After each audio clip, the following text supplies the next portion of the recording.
Olha, em primeiro lugar, não tem sentido a gente averiguar as causas de tentar averiguar as causas de alguma coisa, enquanto a gente não tem uma descrição completa da própria ação. Não é isso? Então, primeira coisa, antes de saber o porquê, você tem que saber o quê. E o que está acontecendo exatamente pode ser rastreado pelas condições que possibilitam a própria ação. Então, em primeiro lugar, ninguém faz o que não tem meios para fazer. Então, uma boa maneira de você pegar a substância da ação é você ver quais são os meios utilizados. Ora, os meios utilizados, no caso, são enormes fortunas. Essa coisa custa, vamos dizer, esses movimentos custam assim, um absurdo.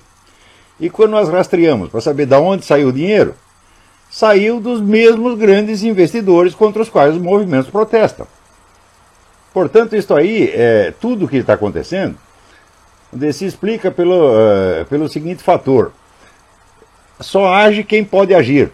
Então, quem tem os meios de ação, quem consegue mobilizar esses meios de ação, né, e, em suma, de onde vem o dinheiro. Né? Aqui nos Estados Unidos, praticamente, este movimento é financiado inteiramente pelo George Soros, o qual é um parceiro do governo Obama. Então é o seguinte, os agentes efetivos são o governo por um lado e George Soros por outro. No que eles estão interessados? Estão interessados em aumentar tremendamente o poder do governo central.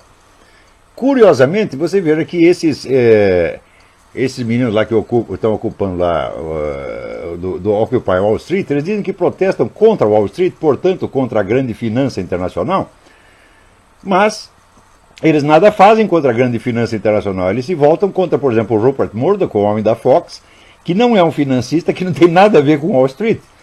Ao passo que George Soros, que é a própria Wall Street encarnada, eles não fazem nada contra o cara.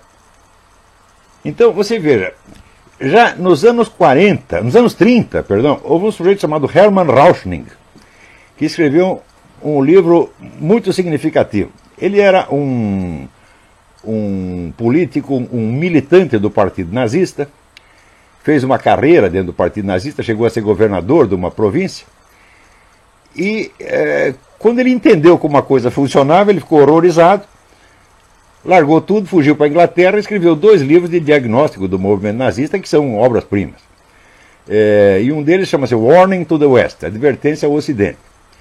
E ele dizia o seguinte, olha, o Estado moderno se tornou tão poderoso, a burocracia tão complexa, que as revoluções populares se tornaram impossíveis. De agora em diante só ocorrerão revoluções por cima. Quer dizer, que é o próprio governo, a própria classe dominante que promove as revoluções quando interessa aumentar o seu poder. Olha, esse diagnóstico foi feito na década de 30 e desde então a coisa não só tem se confirmado, mas a situação se tornou ainda mais característica do modo como ele descrevia. Né? Então os governos hoje são muito mais poderosos. Você veja, hoje em dia você está conversando aqui e pode ter um sujeito do FBI que está gravando a sua conversa a 10 km de distância. Quer dizer, você não tem nem mais privacidade. Então, o Estado se tornou tão imensamente poderoso que só ele pode mobilizar massas para o que quer que seja. E é exatamente o que está acontecendo aqui. Quer dizer, o governo americano está instigando esses movimentos e, por outro lado, George Soros e outros financistas interessados em governo global também estão fazendo. Isso é mais uma operação para facilitar a formação do governo global. É somente isso.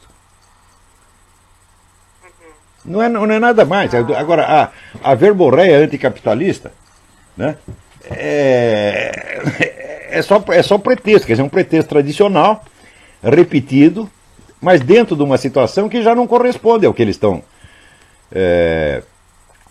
estão aparentemente reivindicando. Não é isso? Então, por exemplo, se você fala da crise econômica aqui, fala, olha, Wall Street teve pouquíssima responsabilidade pela crise. A crise foi todinha montada pelo governo, inclusive pela turma do Barack Obama. Você já ouviu falar de Cloward Piven?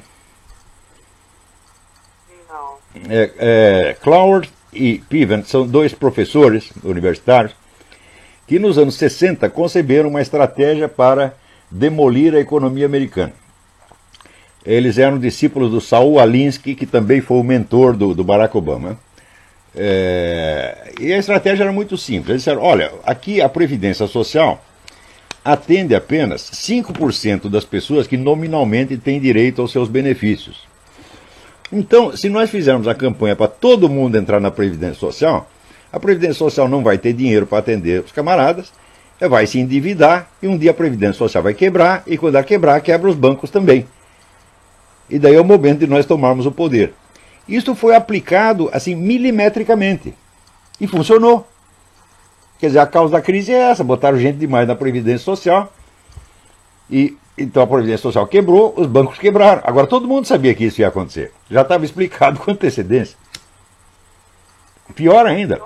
Para você, Olavo, a gente não tem uma perspectiva de mudança. Ao contrário, o poder dessa elite globalista vai aumentar muito graças a essa porcaria. Acho que o poder do capitalismo aumenta. Eu não diria capitalismo, porque aí a diferença já não conta, né? Hoje em dia é difícil você distinguir o que é o poder do capital privado e o que é o poder do governo. As duas coisas estão muito mescladas. Quer dizer, é mais certo falar, eu uso a expressão elite globalista. Quer dizer que é meio capitalista, metade é capital privado, metade é governo, tá vendo? E sobretudo, você vê que a esquerda internacional hoje praticamente trabalha só para esses caras. Toda ação supõe um agente, e o agente tem que ter os meios de ação.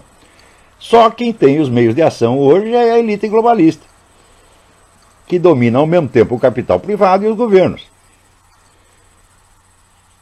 Então, vamos dizer, equacionar a coisa em termos de luta de classes ou de revolta social está completamente inadequado à situação. Não porque esse pessoal do Occupy Wall Street não é povão, não é trabalhador, né?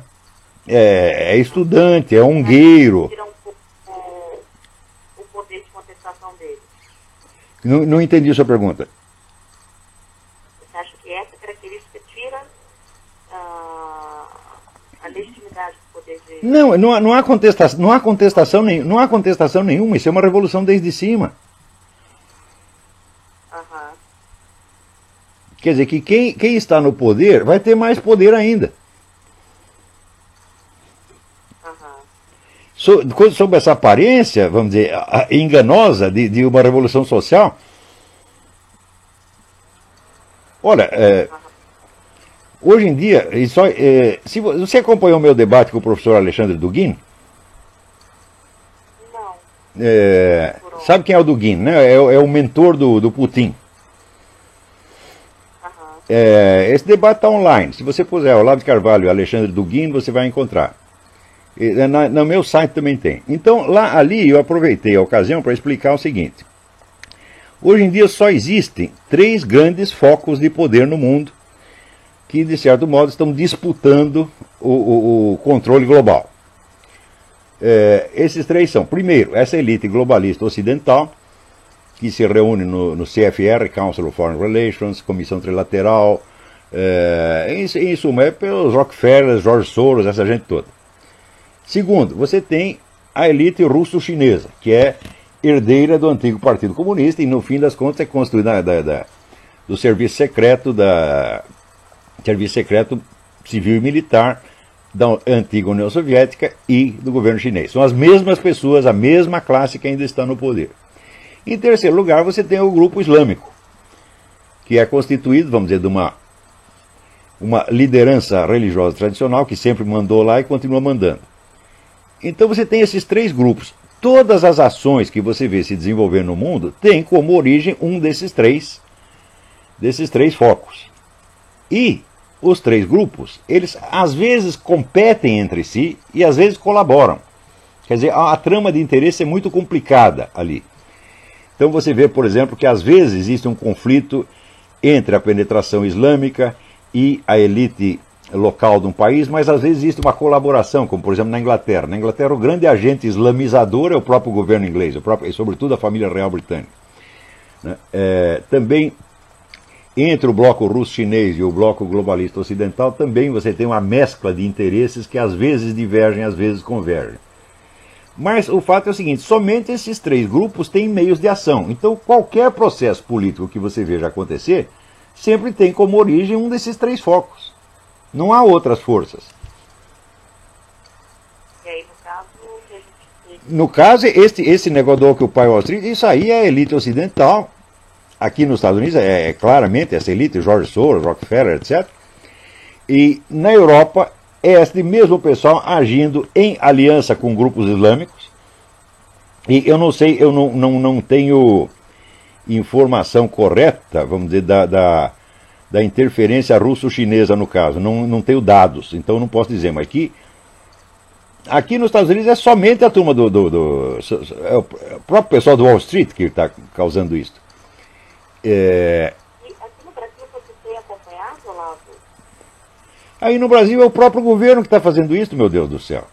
Você veja, eu acabei de escrever um artigo para a Folha, dizendo o seguinte, dizendo que a ideologia desses meninos que estão lá fazendo essa bagunça na USP é a mesma ideologia do governo, das classes dominantes brasileiras, é o mesmo discurso politicamente correto que todos aprovam.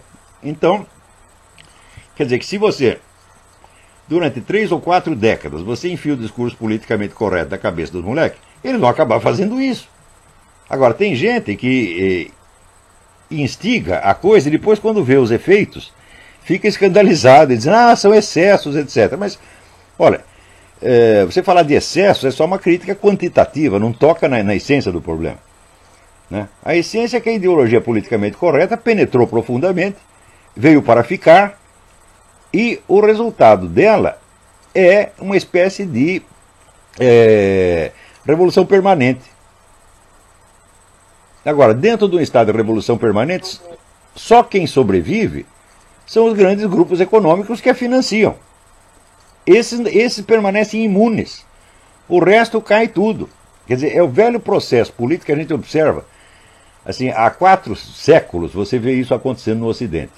Os poderes intermediários são cada vez mais minados e o poder supremo fica cada vez mais poderoso com o auxílio da própria massa. Você vê, como se constituíram as grandes ditaduras do século XX? Com o auxílio da massa. Quer dizer que a massa tem sido sempre massa de manobra. E jamais ganha alguma coisa com isso. São somente, vamos dizer, somente o poder central e seus aliados é que ganham. Sempre foi assim, tem sido assim há 4 séculos e vai continuar sendo assim. Agora, a possibilidade de uma mudança nisso... A possibilidade de uma mudança nisso depende do seguinte, Raquel. É necessário que os intelectuais, que as pessoas de estudo, comecem a estudar seriamente a constituição do poder político na atualidade e entendam que ele não pode mais ser descrito nos termos de Karl Marx e outros autores de um século e meio atrás. Nós temos uma situação completamente diferente hoje. Então esse pessoal que fala, não, nós vamos derrubar o capitalismo, instituir o socialismo, tal, isso é tudo uma besteirada. O que eles vão fazer é fortalecer o poder de quem já tem poder. Quer dizer, vamos dizer, se fosse... qual é o sentido de uma luta pela liberdade hoje? A luta contra a liberdade é a luta contra as elites globalistas. Contra as 3 elites globalistas. A ocidental, a russo-chinesa e islâmica. Mas só que essa luta não existe, né?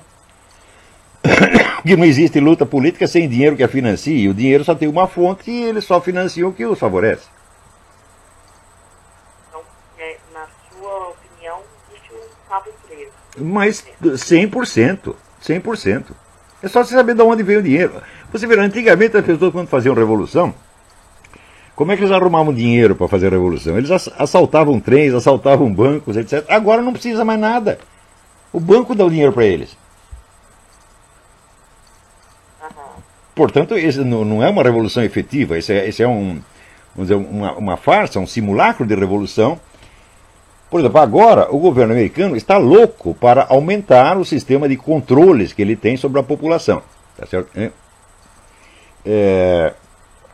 Hoje, inclusive, daqui a pouco, quando for 2 horas da tarde aqui, eles vão fazer um teste, vão desligar toda a rádio e televisão para tudo ser conectado na central do governo.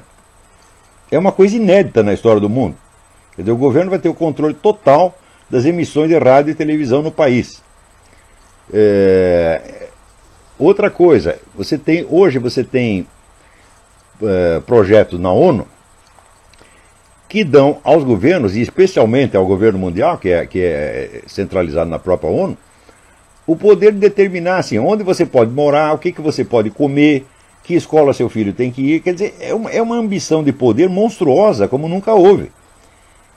E esse pessoal está usando esses movimentos desse tipo para criar vamos dizer, um simulacro de crise e justificar a adoção de medidas cada vez mais controladoras, cada vez mais centralizadoras. De modo que os governos ocidentais, daqui a pouco, vão estar competindo com a União Soviética, está entendendo? Hoje você tem, já nos Estados Unidos, você tem meios de controle social que os soviéticos nem tinham pensado. Agora, dos pontos em comum, né, dos diversos movimentos que têm surgido, é justo de democracia participativa, né? Mas, olha, você vê, a democracia participativa é a coisa mais totalitária que existe. A coisa mais fácil é você controlar uma democracia participativa. Você vê o experimento que houve no Rio Grande. Eles faziam lá, né, orçamento participativo. Quem controlava o orçamento participativo? O mesmo partido que estava no governo, que era o PT. E se você pega, vamos dizer, a participação espontânea, entre aspas, né, eu digo, bom, quem colhe os militantes para levar nas reuniões? Tem que ter uma organização que faça isso, né? Porque mobilização espontânea não existe. Toda mobilização implica, vamos dizer, uma organização. Então, só quem tem organização e recursos para fazer isso é quem já está no poder. Então, se você faz orçamento participativo, quem controla o orçamento participativo é o governo.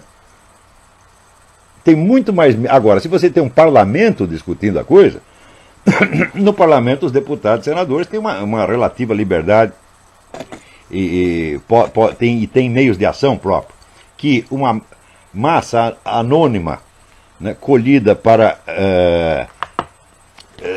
entrar na democracia participativa não tem. Então, democracia participativa é exatamente o contrário. É mais controle. E os organizadores da coisa sabem perfeitamente disso, ninguém é trouxa. Olha, só quem é trouxa, vou dizer uma coisa para você, Raquel, você não me leve a mal, hein? Só quem é trouxa são os jornalistas, que acreditam na coisa vamos dizer, pela fachada, pelo nome, tá certo? Em vez de averiguar quais são os processos substantivos que estão acontecendo ali, né? No Brasil, por exemplo, toda a nossa ciência social não passa da repetição de um discurso marxista, socialista de 50 anos atrás. Estou completamente deslocado da situação. Então a ciência social fica impotente para descrever o que está realmente acontecendo. E quando a gente tenta fazer isso, frequentemente as pessoas nem entendem do que a gente está falando. Porque eles não têm categorias, não têm conceitos científicos adequados para descrever a coisa. Por exemplo, um conceito fundamental é o conceito de meios de ação, né? Quer dizer, ninguém faz o que ele não tem meios para fazer. Então, onde você tem um movimento, você tem qualquer fenômeno político, você tem que ver quais são os meios que a coisa mobiliza e de onde vêm esses meios. Mas se você perguntar, Bruno, com que dinheiro eles fizeram a Revolução Russa em 17? Bom, eles fizeram com duas fontes, dinheiro alemão e dinheiro de assaltos. Basicamente foi isso. Então, você vê que o Partido Comunista da União Soviética, de fato, ele não era um integrante do poder naquele momento. Ele era, de fato, um poder revolucionário. Porém, auxiliado por um poder do exterior, sem o qual não teria havido revolução. E no caso atual? Não, no caso atual, todos os recursos vêm de cima. Todos.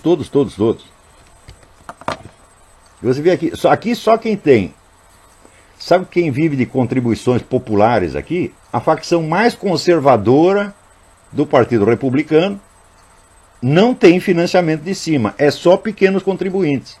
Você averiguando, por exemplo, as fontes de contribuição partidária que tem aqui, vamos dizer, isso é um dado fundamental da história.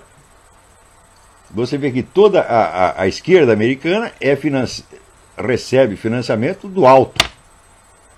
E do republicano, metade vem do alto e outra metade vem de contribuições populares. E esses que recebem as contribuições populares são os mais conservadores. Então, falar em revolução social, não, aqui só existe a revolução desde cima. O Hermann Rauschning, procure depois você pode, quando você transcrever isso aqui, você pode mandar para mim que eu corrijo as grafias dos nomes, né? Procure esse livro do Hermann Rauschning, você vai ver que ele tem razão. Todas as revoluções, desde a década de 30, são revoluções de cima. Quer dizer, é uma coisa horrível dizendo isso, mas é o que está acontecendo, é? Quer dizer, a perspectiva da liberdade no mundo, as perspectivas são horríveis. Você não acha que a gente consegue uma mudança? Mudança no sentido da liberdade maior? Impossível, impossível. Porque todas as correntes de ação que existem vêm das mesmas fontes e elas só estão interessadas em aumentar o seu poder. E é o que tem acontecido sistematicamente, é?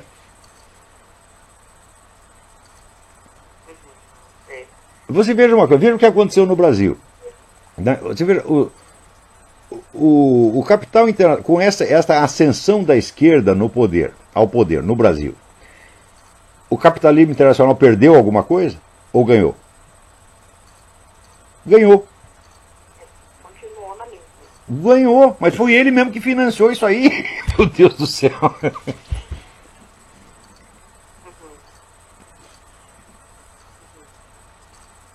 Quer dizer, olha, quem está no poder vai ficar e vai ter o seu poder aumentado. Agora, aqui nos Estados Unidos, a verdadeira disputa é entre essa elite globalista e o pessoal islâmico.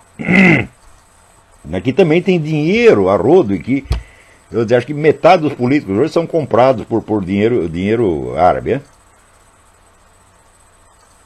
Então nós dependemos de saber se essa elite globalista vai disputar o terreno com os muçulmanos ou se vai fazer uma aliança com eles. Isso é o que vai decidir o destino dos Estados Unidos nas próximas décadas.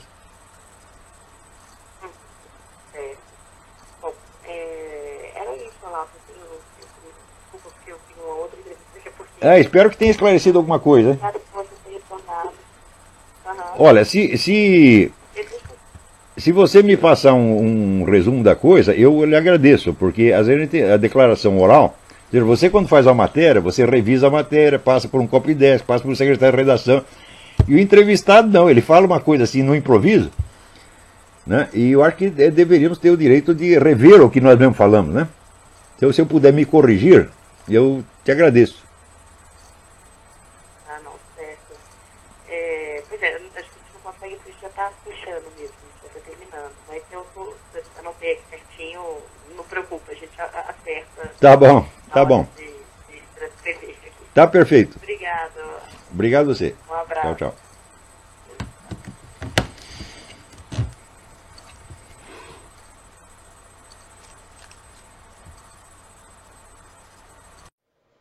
Foi somente a partir dos anos 50 e 60, com a ideologia da nova era, que a saúde passou a ser alegada como elemento moral. Então, como não havia mais a referência, vamos dizer, à moral divina, transcendente, então começa-se a procurar, vamos dizer, o guiamento moral na esfera imanente, na natureza. Não é isso? Então, nos anos 60, surge uma bibliografia imensa, imensa, sobre a harmonia com a natureza. E se dissemina uma noção ética de que as pessoas boas, as pessoas que estão de acordo, né, com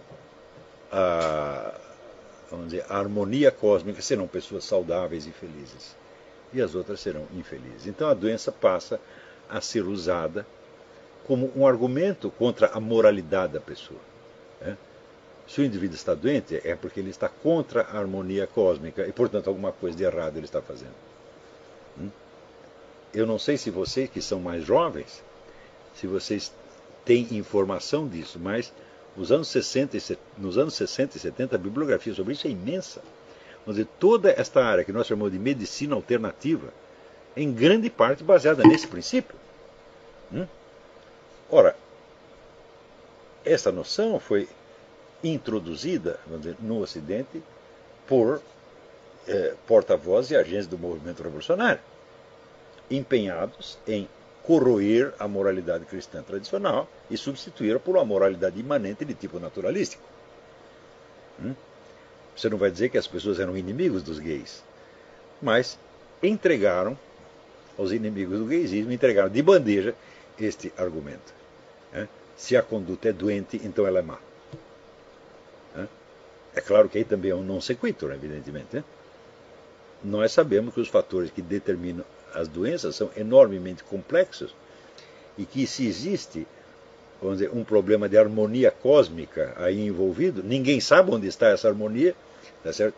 E ninguém é o porta-voz autorizado dela. Não é isso? Ao contrário, vamos dizer, na história da espiritualidade humana, você vê que alguns dos homens mais elevados espiritualmente eram doentes. Não é isso? Então, por exemplo, as chagas de Cristo nas mãos dos pés de São Pio de Pietrelcina seriam um sinal de que ele está contra a harmonia cósmica, então ele fez algum treco errado. Né? E São Francisco de Assis e outros tantos. Não é isso? Por exemplo, Ramana Maharshi, o grande espiritual hindu, ele não podia tocar em metal, que ele sentia dores horríveis. Né? Você imagina o que é um sujeito viver sem poder encostar num metal? Então, de acordo com a moral da harmonia cósmica, ele seria, vamos dizer, não um exemplo de perfeição espiritual, mas ao contrário, ele estaria na escala mais baixa da espiritualidade. Você veja que já nos anos 80, este tipo de princípio moral que foi introduzido pela medicina alternativa, pela nova era, se incorporou na cultura dominante e criou a chamada geração saúde. Até hoje eu fico impressionado com a quantidade de propaganda que eu recebo aqui, que eu nunca pedi, a respeito de saúde. Meios de você resolver todos os problemas de saúde. É um massacre de propaganda. Tá certo? Quando você vê os sites noticiosos, metade das notícias são a respeito de saúde. Descobriram a cura para não sei o quê, descobriram um novo método de fazer ginástica para isso ou para aquilo. É assim, é o tempo todo. Então, vamos dizer, a ostentação de saúde também é associada à beleza. É outra coisa que não tem nada a ver. Uma pessoa ser saudável não quer dizer que ela seja bonita. O Lula, antes da doença, ele era mais bonito. Ao contrário. Depois que raparam o cabelo e a barba dele, até ele melhorou, ficou um pouco parecido com o Gurdjieff, adquiriu uma certa nobreza de aparência que antes não tinha. O Hugo Chávez não. Ele nem melhorou, nem piorou nada que se possa fazer em favor dele. Tá certo? Saudável ou doente, ele é igualmente feio. Não é isso? Então, mas a associação de saúde com beleza virou quase que um mandamento. E a obrigatoriedade de você preservar a sua saúde acima de tudo.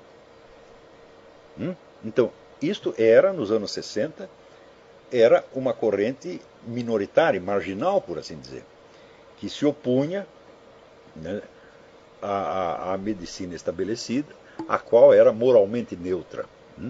Então, introduzem o elemento, vamos dizer, a ênfase moralística no elemento da saúde. Tá certo? Então, você veja que na perspectiva freudiana, por exemplo, né, que é bem anterior, a doença era às vezes um sinal de superioridade evolutiva, por assim dizer. E na filosofia de Nietzsche existe uma ambiguidade nessa coisa, onde ora ele faz a idealização da saúde, ora faz a idealização da doença. Quer dizer, os homens superiores às vezes são doentes. Então, a identificação da saúde com o bem e da saúde com a beleza, da saúde, vamos dizer, com a ordem, a liberdade, a democracia, etc., virou um princípio estabelecido na sociedade dominante, nas altas esferas, e não somente num movimento alternativo. Não é isso? E a partir daí, então, a alegação de que uma conduta é doente passa a vigorar como um argumento moral contra ela. Isto não aconteceria se não houvesse esta novidade introduzida pelo pessoal da Nova Era.